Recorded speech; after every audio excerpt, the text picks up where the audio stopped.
Welcome into the DNVR Avalanche pregame show presented by Fubo TV, the only place you can get your Avalanche, or, well, not the only place, but, you know, the best legal place. How about that? Jump on it with FuboTV.com/DNVR.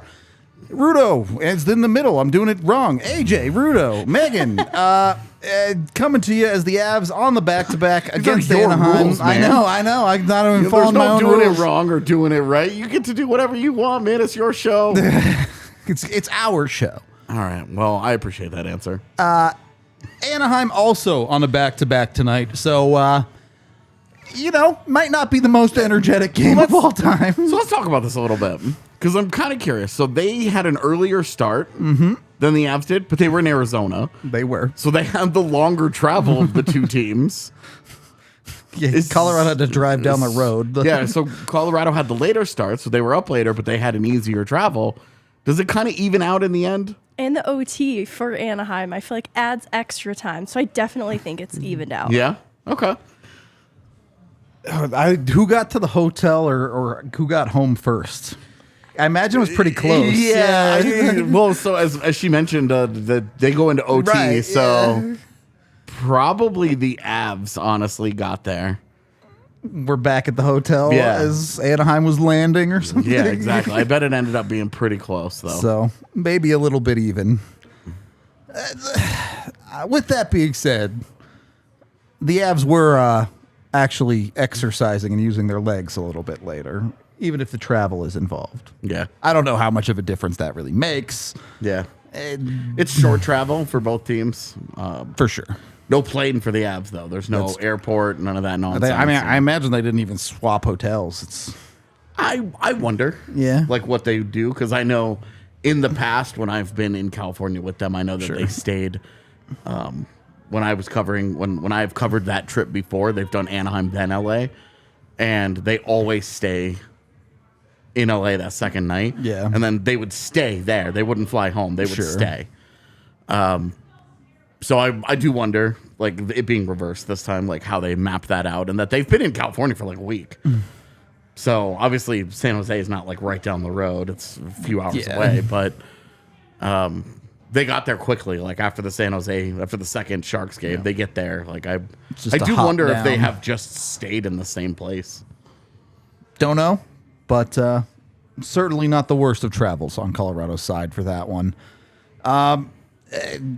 Avs same lineup is expected. I haven't seen it confirmed that Byram Willer will not play yet, so we don't know for sure. Yeah. But certainly no significant changes there, other than Pavel Francouz is finally back and finally getting the start tonight. Like irrationally excited for Frankie to be back. Is this the vibe? Are we pumped on Frankie? We do expect him to probably play in the other back-to-back coming up for the Avs as well. Yeah, no Byram.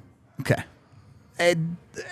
Is this just... are these the last two games of the season we're going to see Frankie if everything goes correct? So make them good ones? Is that the feeling? Definitely, and he's missed some time, so I'm sure he feels personally motivated to have a nice game.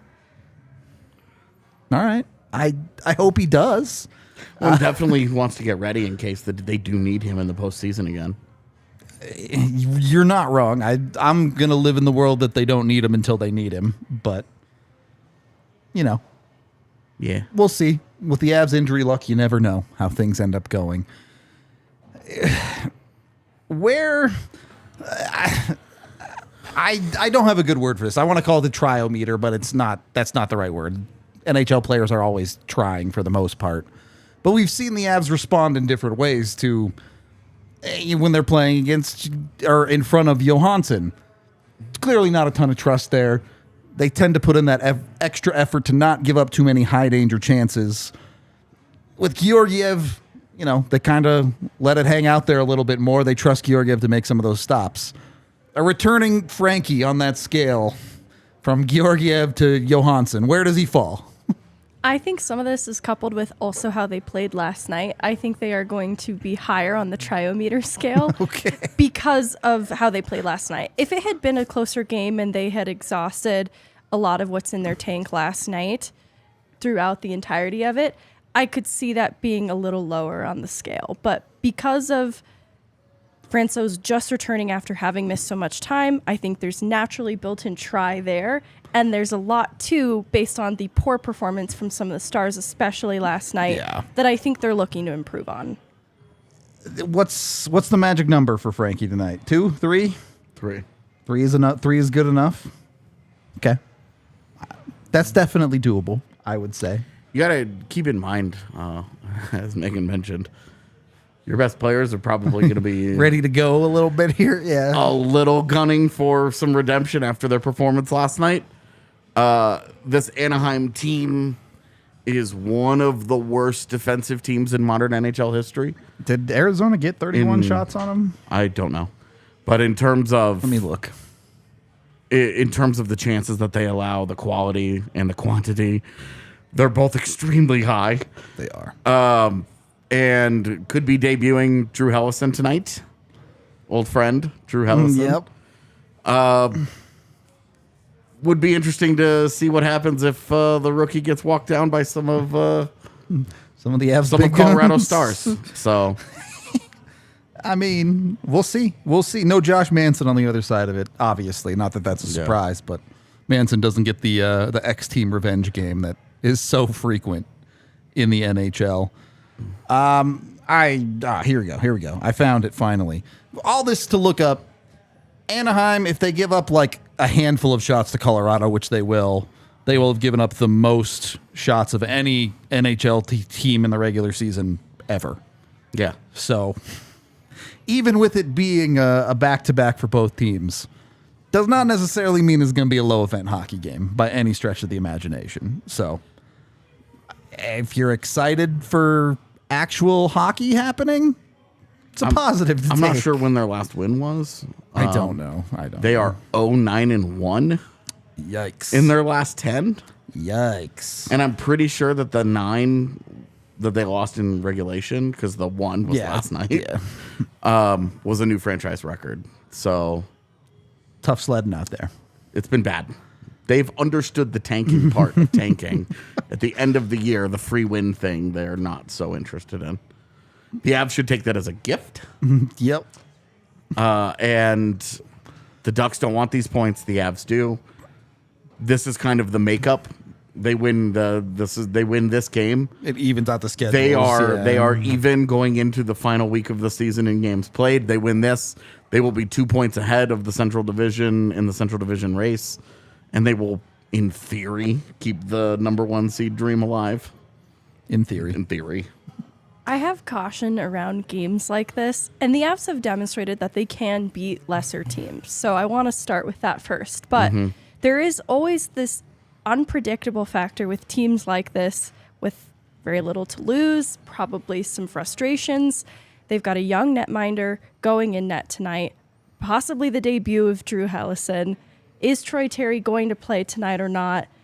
I don't know that these things make the biggest difference in all the world, but on the second leg of a back-to-back, after an OT game, after dropping a handful of games, Anaheim's in a weird position that I'm always unsure if the Avalanche respect the competition at the start of puck drop. And that's what my hope is for them tonight, that they understand that this should be an easy game to win, but they're in control of their own destiny too, and it starts with puck drop and how they begin this game.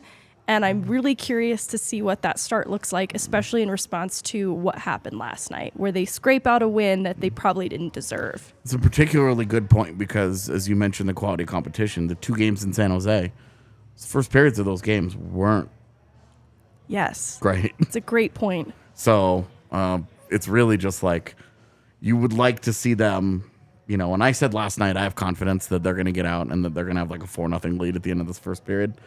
I still feel like that, but I'm taking that leap of faith. Yeah, that they actually come out and show up for this one. When you do talk about where have the Avs not been great, it's been early in games, especially against weaker teams where they kind of feel like we can work our way into this. Right. Today I'm just kind of saying, just don't mess with it. Yeah. Don't mess with it. Just go out and body them and call it good. It would be nice. We've talked about it a lot. Avs have had plenty of back-to-backs where they're the tired team. They've had plenty of back-to-back. They haven't, but they've had a few back-to-backs where they're the rested team. based on what you're saying, AJ, is it kind of just the same storyline? Doesn't really matter whether you're rested, tired, or you're both on the same spot. Go out there, get a lead early, and take care of it. Yeah, this is a sludge game, so there's no conversation about this. Two things that you feel like go in Colorado's favor. We're really, I guess it's more like four things. One, they're the second, maybe third best road team in the NHL this year. Right there with New Jersey. Everybody's chasing Boston, as Boston chases history. In everything, yeah. The other thing is that Colorado on the second half of back-to-backs and Segabobs, they've been great. For like 3 years now. Yep. They've been great in that situation. Even this year with the lesser roster, only lost a couple of them. And then the other things we've mentioned already. Your top line wasn't great yesterday. They don't string bad games together. They may not necessarily respond with 5-point nights for each of them, but they don't string actively bad games together. And the Ducks are bad enough, honestly, that even just an okay game from MacKinnon and Rantanen might be enough to get them not only on the score sheet, but if they get on the score sheet, it's going to be tough for the Ducks to win games. Okay. I don't think this one needs to be complicated. I'm not saying it won't be, but it doesn't need to be complicated if Colorado comes out and takes care of what they need to take care of. Other thing is that Frankie has been, historically speaking, pretty good in his first games back from things. As long as he stays healthy in them. 'Cause obviously doesn't immediately hurt himself. He's had a couple of those where he gets a little dinged up early in a game that he's returning, and you're like, dude, come on. But when he has come back from things and stayed healthy, he's been pretty good. And Francouz is the kind of guy that you just trust. He's one of the better backups in the league. You have faith in him. You should have a major advantage in goal today. You just should. Just should. I don't think it's that complicated. The betting scene in this game a little more complicated. This is yet another game where it's very hard to find positive money. That was going to be my on the pick. Colorado Avalanche. Which one? Eric Johnson anytime goal? No, that's not happening until the playoffs. We've been over this. I understand that you keep saying that. I keep hoping. I don't want him to go through. I just don't want to look at his career page and see the zero. Yeah, I don't want to see it. I just don't want it. I get that. An Easter egg. There it is. That's well played. Maybe Frankie can throw up an Easter egg tonight. Maybe I would like that. Yo, can we get a Francouz anytime goal? Oh, I love that. That is not a bet. I don't want the game to be close enough for that, but I really want a Frankie goal. The last goalie goal I saw live was Lucas Dostal. In the American League. A little energy there, maybe. He's good. Goalie goal energy. Anyway, the odds on that would have to be... It'd be astronomical. Yeah, they'd have to be like 8,500 for me to even consider taking even it. that would feel low. Yeah. If you want to bet on a goal scorer, your best odds for the Avs, Jack Johnson at plus 1,200 for an anytime. I believe first goal scorer is like plus 7,000 or something crazy. So you can get in on that. Avs to win the first period is even money if you're looking for a real bet to get in on that one. Not a terrible choice right there. Yeah, not at all. Even money? Yeah. Wow. Just to win the first, even money. That's a great bet, I think. So there you go. Get in on that. Get on the good money there. We're talking about, they haven't been very good in first periods, and I'm like, spend literal money on them winning the first period. Jesus, AJ. For our own reasons, we're hoping for a good night from Val Nichushkin. So we can share a little something we've got cooked up for y'all. Do we get to do that tonight? If we can drop it whenever, he said. So, really? Yeah. A hype train, exactly. All right, so really, we're going to build the hype train. He's going to go out and have a great game. And then you guys can all buy the new Val shirt. I just had such a great idea for how we'll open the pod if he does something cool tonight. Are we all going to go choo-choo? Oh, yeah. Is it going to be like that opener where we were when they swept the Blues? And It's very similar. There's action involved. I love this. I'm immediately in. Let's go, Val. Val, you need to do this. Also plus 180 to have a 2-point night. What kind of value can you get? on a Nichushkin anytime goal. I think I've started. I created a monster. Whatever reason you're betting, you can do it over at DraftKings Sportsbook. Use code DNVR when you sign up for a new account to get amazing odds boosts. Bet $5 to get $150 in free bets with the new account and the DNVR code. You must be 21 or older. Colorado only. Other terms, restrictions, and conditions apply. See the show notes down below for details. If you have a gambling problem, call 1-800-522-4700. Void in Ohio. All right. What the Nuggets are done. They just finished up their season tonight. Thank God. We have this week of just Avalanche regular season to end it out. Thank God. This is the last easy team Yeah. for them, right? Yep. So set yourself up on the right foot. Get yourself on top of the Central. Pound Town. Pound Town. Great. The final question, though. 4 games left, 8 points on the table. How many do the Avs get? 6? 4? 8? If you say 2, you can get off the show. So I can go home? 2. See ya. 7. 7. I like that number. You have to have a real answer. I'm not going to let you just say 2. 6. 6. Okay. I can live with both of those. I'm going to take 8. I'm a believer. I'm a believer in the full swing. I love that I'm the pessimist at 6. I was just about to call that out because I think you are sometimes. I think we even gave you a nickname at one point. Oh, that's not great. About optimism. That you're like sneakily more optimistic than you let on. Yeah.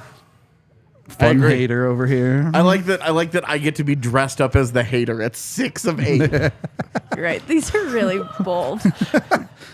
Well, the only way to find out is to watch the Avalanche play these games. For this one tonight, we got a watch along coming your way, and if that's not for you, that's cool. Just join us for the post game where we'll break it all down no matter what happens. We appreciate y'all. Hit the like button on the way out, and we will talk to you in a little bit.